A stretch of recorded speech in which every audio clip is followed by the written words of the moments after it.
तो चलिए स्टॉक्स फटाफट के शो की शुरुआत करते हैं, जहां पर आज के बाजार को देखें तो आज बेहद ही इंटरेस्टिंग डे है, क्योंकि ना ही सिर्फ मंथली एक्सपायरी है बट ये पूरा हफ्ता देखें तो एक तो ये हफ्ता छोटा देखने को मिला है, पर अब शायद दूसरे हफ्ते की भी तैयारी जो है कहीं ना कहीं ट्रेडर्स करते हुए दिखेंगे, क्योंकि अगला हफ्ता और भी इंटरेस्टिंग होगा जहां पर जीएसटी की नए दरें आएंगी। बट ऐसे में क्या होनी चाहिए आपकी रणनीति, ये समझेंगे और आपको बताएंगे कि आज के सत्र में कौन से हैं वो स्टॉक्स जहां पर जबरदस्त एक्शन देखने को मिल रहा है, क्या है खबरें और साथ ही साथ उनमें क्या होनी चाहिए आपकी रणनीति। तो चलिए आगे बढ़े, उससे पहले स्वागत कर लेते हैं हमारे आज के खास मेहमान का। हमारे साथ आज अमोल अठावले जुड़ चुके हैं, उनका स्वागत करते हैं। अमोल, वेरी गुड आफ्टरनून, बहुत शुक्रिया अपना समय देने के लिए। सबसे पहले तो अमोल, मार्केट्स पे क्या होनी चाहिए रणनीति? एक्सपायरी का दिन है, सुबह से ही दबाव है, एक रिकवरी का अटेम्प्ट जरूर दिखा रहे थे बाजार, बट उसमें फिलहाल कायम नहीं होते हुए दिख रहे हैं। कहां पर लग रहा है एक्सपायरी होगी? जी नमस्ते and good afternoon. I think expiry view से अगर हम शुरुआत करते हैं तो मुझे लगता है आज का इंट्राडे मोमेंटम मैक्सिमम ऑलरेडी हो चुका है। शायद निफ्टी आज 24,500 से लेके 24,550 तक के आसपास ही क्लोज कर सकता है। यही रेंज के अंदर क्लोज हो सकता है। शॉर्ट टर्म अगर हम मार्केट में जाते हैं तो वो शॉर्ट टर्म टेक्सचर मार्केट का वीक बट ओवरसोल्ड ऐसा है। वीक इसके लिए है क्योंकि एक लोअर टॉप फॉर्मेशन बना है डेली और वीकली चार्ट्स पे। 20 day simple moving average, 50 day simple moving average के नीचे बाजार कंफर्टेबली ट्रेड होता हुआ देखने को मिल रहा है। और ओवरसोल्ड इसके लिए कि 500 पॉइंट का शार्प फॉल करेक्शन देखने को मिला है एक या दो वीक में। दूसरा, मोमेंटम इंडिकेटर्स भी दिखा रहे हैं कि कहीं ना कहीं ये टेक्निकल बाउंस बैक के लिए ड्यू है। तो मुझे लगता है कि level based trading would be the ideal strategy रहेगी। 24,700 आने वाले दिनों में एक क्रूशियल रेजिस्टेंस जोन का काम करेगा। अगर उसके ऊपर मार्केट ट्रेड होता है तो मुझे लगता है एक टेक्निकल बाउंस बैक और बढ़ते हुए हम देख सकते हैं। फिलहाल जो वीक सेटअप है वो वही कंटिन्यू रहने के चांसेस चार्ट्स पे दिख के आ रहे हैं। ऑलराइट, तो चलिए फिलहाल थोड़ा सा वीक सेटअप ज़रूर दिख रहा है मार्केट्स में। एक्सपायरी पर देखते हैं कौन से लेवल पर होती हुई दिखती है। पर चलिए आगे बढ़ते हैं और आपके सामने एक एक करके रखेंगे वो तमाम स्टॉक्स जहां पर फिलहाल खबरों के लिहाज से एक्शन देखने को मिल रहा है, और आखिरी में कुछ एक सेक्टर्स पर भी डिस्कस करेंगे जहां पर आज के सत्र में अच्छे अप मूव्स हैं। शुरुआत करते हैं आज के पहले काउंटर से, जिसका नाम है हीरो मोटोकॉर्प। देखिए कई समय से जो है हम देख रहे हैं स्टॉक में एक तरफा तेजी है। पहले हमने विदा का जो इन्होंने मार्केट शेयर गेन किया था उस पर चर्चा की थी। उसके बाद जो जीएसटी की दरें नई लागू होंगी उसको लेकर जो पॉजिटिव खबरें आई, कहीं ना कहीं उससे स्टॉक में एक्साइटमेंट था। पर आज एक्साइटमेंट की वजह है जेफरीज का नोट, जहां पर उन्होंने हीरो मोटोकॉर्प की रेटिंग बढ़ा दी है। होल्ड की अंडर परफॉर्म की रेटिंग जो है, माफ कीजिएगा, अंडर परफॉर्म से अपग्रेड करके अब होल्ड की कर दी है। साथ ही साथ लक्ष्य उन्होंने बढ़ाए हैं 3,800 से बढ़ा के 5,200 कर दिए हैं। इनके लक्ष्य के तो बेहद करीब है फिलहाल हीरो मोटोकॉर्प का शेयर। पर हाँ, कहीं ना कहीं 3,000-4,000 के रेंज में ये कई समय तक ट्रेड करता रहा, और उसके बाद जब चलने पे आया तो रुकने का नाम नहीं ले रहा है। पर अमूल, सवाल यही है कि क्या इन स्तरों पर भी एक अच्छा बाय बन रहा है हीरो मोटोकॉर्प, या फिर अब ओवर बॉट टेरिटरी में जा चुका है? क्योंकि अमूल, जीएसटी की दरें जो कुछ भी आएंगी कहीं ना कहीं एक हद तक जो है ये पॉजिटिव अनाउंसमेंट ऐसा लग रहा है कि प्राइस में ऑलरेडी है। अब अगले हफ्ते अनाउंसमेंट्स आएंगी, बट उससे पहले क्या होनी चाहिए रणनीति? जी, अगर हम ओवरऑल देखते हैं तो थोड़ा सा ओवरबॉट जरूर है, क्योंकि ये मंथ में या फिर हम अगस्त सीरीज में कुछ 20% तक रैली हुआ है स्टॉक में।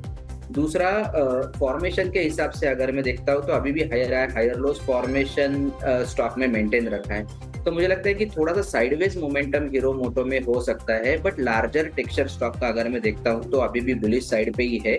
सपोर्ट रहेगा ट्रेंड फॉलोइंग ट्रेडर्स के लिए, जो रहेगा 4900 से लेके 4950 के लेवल तक। अगर उसके ऊपर स्टॉक ट्रेड होता है, ये बुलिश सेटअप कंटिन्यू रहेगा ऑन द हायर साइड। 5300, 5400 तक के भी लेवल्स निकल के आ रहे। अगर हम सिर्फ हीरो मोटो से जाके अगर हम ओवरऑल टू व्हीलर सेगमेंट में भी देखते हैं तो ओवरऑल सभी स्टॉक में बजाज ऑटो, आइशर, टीवीएस सभी में एक शॉर्ट टर्म बाउंस बैक, एक प्रॉमिसिंग रैली किया है। फोर व्हीलर्स में भी काफी सिमिलर रैली हुआ है। मुझे लगता है ओवरऑल ऑटो पैक ही अच्छा चल रहा है। अगस्त में अगर हम देखते हैं तो आउट परफॉर्म करने वाला जो इंडेक्स है वो ऑटो इंडेक्स रहा है ये अगस्त सीरीज में। तो यही सेटअप कंटिन्यू रहेगा। थोड़ा सा ओवरबॉट जरूर है, तो साइडवेज मोमेंटम आने के चांसेस भी उतने ही ज्यादा लग रहे हैं, बट मीडियम टर्म के हिसाब से अगर मैं देखता हूँ तो पॉजिटिव सेटअप है और वही कंटिन्यू रहने के चांसेस चार्ट्स पे दिख के आ रहे हैं। ऑलराइट, तो ये नज़रिया देखिए, शॉर्ट टर्म में एक बड़े मूव की उम्मीद ना करें, पर कहीं ना कहीं आपको निचले स्तरों पे मिले तो एक अच्छी अपॉर्चुनिटी बन सकती है, क्योंकि मीडियम टर्म चार्ट पैटर्न काफ़ी बुलिश बता रहे हैं। पर चलिए इसी के साथ दूसरे काउंटर पर आते हैं, जिसका नाम है इंटरग्लोब एविएशन। यहाँ पर आज एक बड़ी ब्लॉक डील हुई है। 2% से ज़्यादा की इक्विटीज़ ने अपने हैंड्स बदले हैं, और यहाँ पर वजह साफ थी कि जो प्रमोटर्स थे, कहीं ना कहीं बात हो रही थी कि वो अपनी हिस्सेदारी इसमें बेचते हुए नजर आएंगे। राकेश गंगवाल और साथ ही चिंकपू फैमिली जो है अपने इक्विटी स्टेक बेचेगी, और मार्केट खुलने से ठीक पहले जब हमने ब्लॉक डील देखी तभी ये स्टॉक में गिरावट थी। उसके बाद सुबह से ही एक सेलिंग प्रेशर बरकरार है। 5% तक की कमजोरी फिलहाल आपको इंटरग्लोब एविएशन दिखा रहा है। पर अमोल, हाल फिलहाल इसकी बात करें तो कहीं ना कहीं प्रेशर ज़रूर है, बट क्या जिस तरीके की लीडरशिप इसने एविएशन सेक्टर में पकड़ी हुई है, साथ ही साथ अभी फेस्टिव्स को लेकर भी जो स्ट्रॉन्ग डिमांड है, जिस तरीके से टिकट के प्राइसेस ऊपर जा रहे हैं, फंडामेंटली तो चीज़ें ठीक ही दिख रही हैं, पर टेक्निकली क्या लगता है चार्ट्स यहाँ से भी चल सकता है? टेक्निकली भी ठीक ठाक ही है। अभी भी इतने बड़े करेक्शन में स्टॉक ने इतना कंट्रीब्यूट किया नहीं है। आज जरूर 5% डाउन हुआ है स्टॉक, बट ओवरऑल अगर हम देखेंगे तो ये साल में कुछ 26-27% चला है। ये मंथ भी ठीक ठाक ही गया, 2.61 आज का फॉल पकड़ के करेक्शन देखने को मिल रहा है। और पैटर्न के हिसाब से अगर हम देखते हैं तो डेली चार्ट्स पे, वीकली चार्ट्स पे अभी भी higher high higher lows formation stock ने कंफर्टेबली मेंटेन रखा है। मुझे लगता है जो पोजिशनल ट्रेडर है उनके लिए जो इमीडिएट लेवल रहेगा वो रहेगा 5400 से लेके 5450 का। जब तक उसके ऊपर स्टॉक ट्रेड हो रहा है, ये ट्रेंड जो अब ट्रेंड है वो कंटिन्यू रहने के चांसेस काफी ब्राइट लग रहे हैं। ऑन द हायर साइड अभी इमीडिएट रेजिस्टेंस रहेगा 6200 का। वहीं पे लास्ट रैली खत्म हो गया था, वहीं से करेक्शन देखने को मिला था। 6200 एक क्रूशियल रेजिस्टेंस जोन आने वाले दिनों में जरूर रहेगा, बट ट्रेंड अप है। ऑलराइट, तो देखिए इंटरग्लोब एविएशन यहाँ पर जो चार्ट पैटर्न है वो ठीक दिख रहा है। निचले स्तरों पर कुछ अपॉर्चुनिटीज ज़रूर बन सकती है। पर चलिए अब आगे बढ़ते हैं और एक और स्टॉक की बात करेंगे, पर अब फार्मा सेक्टर का रुख करते हैं। स्टॉक का नाम है शिल्पा मेडिकेयर। आज ये सुर्खियों में है क्योंकि कंपनी ने एक जेवी फॉर्म किया है। Pharmaceutical industries and biologic products, Saudi की कंपनी है ये, उसके साथ जहां पर नए फार्मा मैन्युफैक्चरिंग फैसिलिटीज़ वो लगाएंगे सऊदी अरेबिया में। अब देखिए ये इंटरेस्टिंग इसलिए है क्योंकि देखिए पूरा जो यूएई मार्केट है वहां पर इंडियन प्लेयर्स बेहद ही कम है। साथ ही साथ अगर हम देखें तो बहुत ज़्यादा ओवर रेगुलेटेड मार्केट भी है। इंडियन प्लेयर्स का बहुत ज़्यादा एक्सपोजर इस पर्टिकुलर मार्केट में नहीं है, वजह है उनके रेगुलेशंस। ऐसे में वही कंपनी सर्वाइव कर सकती है जो वहाँ पर वहाँ की कंपनीज के साथ कोई टाई अप करे, उनके मैन्युफैक्चरिंग प्लांट्स में जाकर जो है अपना स्टेक लें। अब शिल्पा मेडिकेयर वही करती हुई दिख रही है। आप काफ़ी कम कंपनियों से ही सुनेंगे कि वो सऊदी की मार्केट को एक्सप्लोर कर रही है। शिल्पा मेडिकेयर उनमें से एक है। वजह यही है कि ऐसे मार्केट में भी स्टॉक 2% की तेज़ी होल्ड करते हुए दिख रहा है। पर अमोल, चार्ट्स क्या बता रहे हैं? क्योंकि हाल फिलहाल देखिए अच्छे नतीजे थे, नो डाउट कई सारे और भी पॉजिटिव अनाउंसमेंट्स आए और स्टॉक में देखिए 600 के बाद जो है 1000 रुपए की चाल वन साइडेड दिखाई, बट अब क्या 830 के आसपास अच्छा मौका है लेने का? क्षमा चाहूंगा क्योंकि ये मेरे चार्टिंग सॉफ्टवेयर में दिख नहीं रहा है, तो मैं उसके ऊपर कुछ अभी कमेंट नहीं कर पाऊंगा। ओके, पर अमोल इसको स्किप करें या फिर आपको कुछ समय चाहिए इसको ढूंढने के लिए? शिल्पा मेडिकेयर फिलहाल स्किप करते हैं। अगर मुझे कुछ एरर सॉल्व हो गया तो मैं आंसर दे दूंगी। ठीक है, नो वरीज। तो चलिए शिल्पा मेडिकेयर, हमने आपको वजह बताई कि यहाँ पर 2% की तेज़ी ऑलरेडी दिख रही है। पर जी हाँ, हाल फिलहाल देखें तो स्टॉक में एक गिरावट का दौर भी जारी है। 950 से लेकर ये स्टॉक अगले पिछले 2 हफ्ते की चाल देखें तो लगभग 800 के भी स्तर दिखा चुका है। तो 150 तक का करेक्शन जो हमने ऑलरेडी देखा हुआ है बाजार को थोड़ा सा सेटल होने देते हैं, उसके बाद ऐसे स्टॉक्स पे कॉल लेंगे। पर चलिए अब आगे बढ़ते हैं और दूसरा काउंटर भी अमोल जो है फार्मा स्पेस से ही है। स्टॉक का नाम है बायोकॉन। आपके पास ज़रूर आएंगे, पर उससे पहले वजह बता देते हैं क्यों है आज ये फोकस में। कंपनी को यूएस एफडीए से टेंटेटिव नॉड मिला है उनके एक डायबिटीज़ 2 के प्रोडक्ट के लिए। हालांकि देखिए बायोकॉन एक ऐसी कंपनी ज़रूर है जिसका डायबिटीज़ में काफ़ी सारा एक्सपोजर है, पर इस पर्टिकुलर ड्रग का भी कई समय से इंतज़ार था जिसका नाम है सीटाग्लिप्टिन टैबलेट्स, और इसके लिए अब यूएस एफडीए से इनको टेंटेटिव नॉड मिला है। पूरी तरीके से नॉड फिलहाल नहीं मिला है, इसके चलते ये स्टॉक फोकस में है। बट कहीं ना कहीं स्टॉक आज फ्लैट ट्रेड कर रहा है। पर अमोल चार्ट्स पे कैसा दिख रहा है बायोकॉन का शेयर? क्या यहाँ पे लेने का अच्छा मौका है? क्योंकि हाल फिलहाल देखिए फार्मा काउंटर्स तो इतना पार्टिसिपेट नहीं कर रहे हैं, उनके ऊपर एक वो लटकती हुई तलवार टैरिफ की ऑलरेडी है। पर बायोकॉन क्या यहाँ से और कमज़ोर होगा?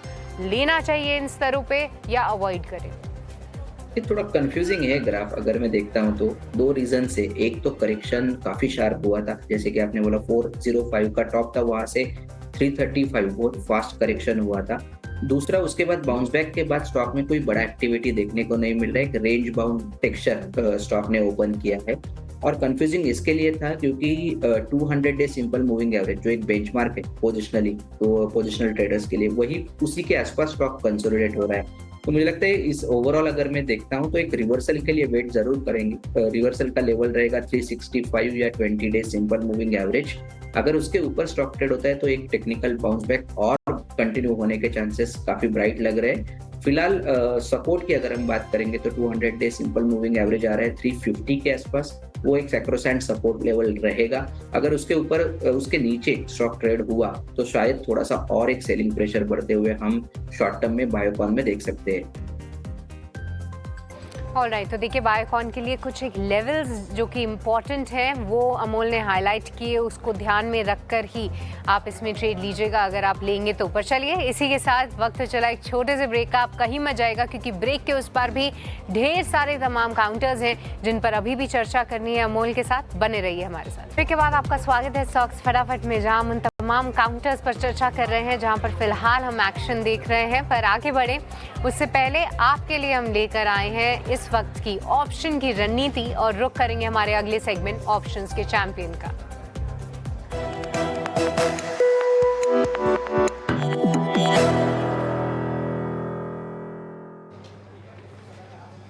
चलिए आज के मुनाफे का ऑप्शन बताने के लिए हमारे साथ स्नेहा सेठ जुड़ चुके हैं। स्नेहा, वेरी गुड आफ्टरनून, स्वागत है आपका इचिना स्वदेश पे। बताइए क्या होनी चाहिए फिलहाल ऑप्शन की रणनीति? Very good afternoon. अगर आप देखें तो काफी सारे काउंटर्स है जो ओवरऑल थोड़े से प्रेशर, बट कुछ काउंटर्स जो उसमें काफी अच्छी बाइंग इंटरेस्ट दिख रही है, उसमें से एशियन पेंट्स, ये अगर आप काउंटर देखें तो एक अच्छा higher top higher bottom structure बन रहा है और स्टॉक में काफी अच्छी स्ट्रेंथ है, और हम देख रहे हैं कि पोर्ट्राइटर्स भी ऊपर के स्ट्राइक्स में शिफ्ट हो रहे हैं। तो यहाँ पे आई वुड सजेस्ट कि सितंबर सीरीज की आप 2500 की कॉल ऑप्शन बाय करें। 68-70 के आसपास चल रहा है, तो ये लेवल्स के अंदर ही बाय करना है। स्टॉप लॉस 48 का लगाना है, टारगेट 108 का रहेगा as per the target in stop loss. जो मैक्सिमम रिस्क इन्वॉल्व है दैट इज अराउंड 5000 और प्रॉफिट पोटेंशियल अराउंड 10,000 रहेगा। ऑलराइट, तो एशियन पेंट्स यहाँ पर कॉल ऑप्शन के जरिए आप इसमें ट्रेड ले सकते हैं। उससे जुड़े स्टॉप लॉस और टारगेट भी आपकी स्क्रीन पे दिए गए हैं। स्नेहा, बहुत बहुत शुक्रिया अपना समय देने के लिए और साथ ही आज की ऑप्शन की रणनीति भी लाने के लिए। पर हम आपको ये भी बता दें कि एफएनओ सेगमेंट में 10 में से 9 लोगों को नुकसान ही होता है, और ऑन एन एवरेज जो नुकसान है वो 1 लाख रुपए का होता है। तो इसको ध्यान में रखकर ही आप ट्रेड ले अगर आप ले रहे हैं तो, और उसके साथ यानी आपको ढेर सारे चार्जेस भी चुकाने पड़ते हैं, तो उसको सोच समझ कर ही आप ये ट्रेड लें और अपने स्टॉप लॉसेस का ध्यान खास तौर से रखें। पर चलिए एक बार फिर से मार्केट पे लौटेंगे जहां पर वीकनेस बरकरार है। अभी भी फिलहाल निफ्टी 50 में 160 अंकों से ज़्यादा की कमजोरी है। निफ्टी बैंक भी 450 अंकों से ज़्यादा फिलहाल लुढ़कता हुआ नजर आया है। पर हमारे साथ अमोल लगातार बने हुए हैं और उनसे कई सारे और काउंटर्स पर भी चर्चा करनी है। और अमोल, अब जो दूसरा काउंटर है वो है पॉलीकैब। देखिए यहाँ पर भी आज जेफरीज की रिपोर्ट आई है, खरीदारी की राय उन्होंने बरकरार रखी है। लक्ष्य 180 के बता रहे हैं। पॉलीकैब को अगर हम देखें तो जी हाँ, हाल फिलहाल जो नंबर्स भी आए थे वो भी सराहनीय थे और उसके बाद हमने स्टॉक में एक अच्छा मूव भी देखा था। अभी फिलहाल जेफरीज का जो भरोसा है वो आता हुआ दिखा है। अपने टारगेट प्राइस में कोई भी उन्होंने बदलाव बड़े नहीं किए हैं और साथ ही 8000 से भी ऊपर के जो हैं वो लक्ष्य फिलहाल बता रहे हैं। अभी देखें तो स्टॉक में ऐसे बाजार में भी लगभग 1% की तेजी है और जैसा कि मैं बता ही रही थी कि नतीजों के बाद थोड़ा सा एक्साइटमेंट ज़रूर इसमें देखने को मिला है और आप इसका अगर लंबे समय का चार्ट भी देखेंगे तो वहाँ पर भी आप देखिए 5700 के आसपास इसके नतीजे आए थे। अब स्टॉक आपको 7000 के आसपास दिखेगा। पर अमोल, कैसे देख रहे हैं आप इसको चार्ट्स पे, क्योंकि इसके जो कुछ मेजर प्रीवियस हाइज थे, दिसंबर मंथ के हाइज में देखूं तो 7500 के आसपास था। क्या आपको लगता है कि पॉलीकैब वहां पर जाने के लिए तैयार है? पोजिशनली सेटअप अच्छा है। आई थिंक एक लास्ट करेक्शन जब देखने को मिला था जो अराउंड 5800 6000 के आसपास था, उसके बाद स्टॉक ने कंसिस्टेंट अप ट्रेंड रखा है। जहां पर भी लग रहा था कि कोई बड़े करेक्शन आ सकते हैं, जो रिवर्सल पॉइंट्स थे वहां पे साइडवेज मोमेंटम होके पॉजिटिव ब्रेकआउट देखने को मिला है। तो ट्रेंड फॉलोइंग ट्रेडर्स के लिए मुझे लगता है कि 6900 एक इम्पोर्टेंट जोन रहेगा। जब तक उसके ऊपर ये ट्रेंड कंटिन्यू रहेगा, ऑन द हायर साइड 7500 तक इमीडिएट बेसिस पे ये स्टॉक अपना बुलिश ट्रेंड कंटिन्यू जो रख सकता है, वो 7500 तक मोमेंटम पॉसिबल है। दूसरा, इसके साथ मैं एक और ऐड करना चाहूंगा। आपने शिल्पा मेडिकेयर पूछा था, वो टाइम पे मैं जवाब नहीं दे पाया था, कुछ चार्टिंग एरर था। ओवरऑल अगर हम शिल्पा मेडिकेयर के बारे में भी देखते हैं तो एक रेंज बाउंड सेटअप है, व्यू न्यूट्रल है, सपोर्ट अराउंड 800 के आसपास है, जहाँ पे 200 डे सिंपल मूविंग एवरेज है और 50 डे सिंपल मूविंग एवरेज 880 के आसपास है। जब तक ये रेंज के अंदर है, कोई बड़ा मोमेंटम शिल्पा मेडिकेयर में भी देखने को नहीं मिल सकता है। ऑलराइट, बहुत बहुत शुक्रिया अमोल, आपने ध्यान रखा था कि शिल्पा मेडिकेयर पर आपकी राय वाकई है। Thank you so much.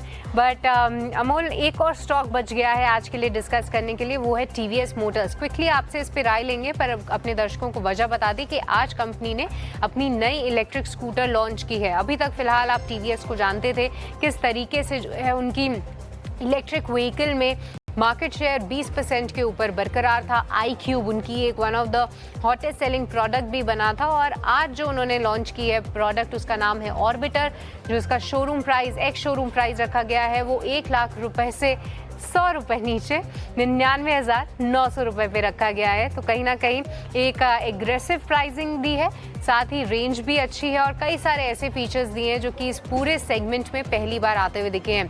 पर अमोल, चार्ट्स पे कैसे दिख रहा है, क्विकली आपसे एक बार टेक चाहिए। ये आई थिंक एक रैली खत्म होते हुए देखने को मिल रहा है। टेम्पररी थोड़ा सा ओवरबॉट है, ट्रेंड में कहीं भी अभी रिवर्सल नहीं है, बट शायद थोड़ा सा साइडवेज मोमेंटम देखने को मिल सकता है। 3150 शॉर्ट टर्म ट्रेडर्स के लिए एक सपोर्ट जोन रहेगा, वेयरएज 3400 एक रेजिस्टेंस जोन बना रहेगा। उसी के अंदर शायद आने वाले दिनों में स्टॉक कंसोलिडेट होता हुआ देखने को मिल सकता है। राइट, तो टीवीएस मोटर्स थोड़ा रेंज बाउंड होते हुए दिख सकता है, इसको ध्यान में ज़रूर रखेंगे। पर अमोल, इसी के साथ आपका बहुत बहुत शुक्रिया, आज आपने समय दिया और तमाम स्टॉक्स और सेक्टर्स पर हमसे चर्चा भी की। बहुत शुक्रिया आपका। पर चलिए अभी फ़िलहाल मार्केट्स को देखें तो कहीं ना कहीं यहाँ पर गिरावट जारी है।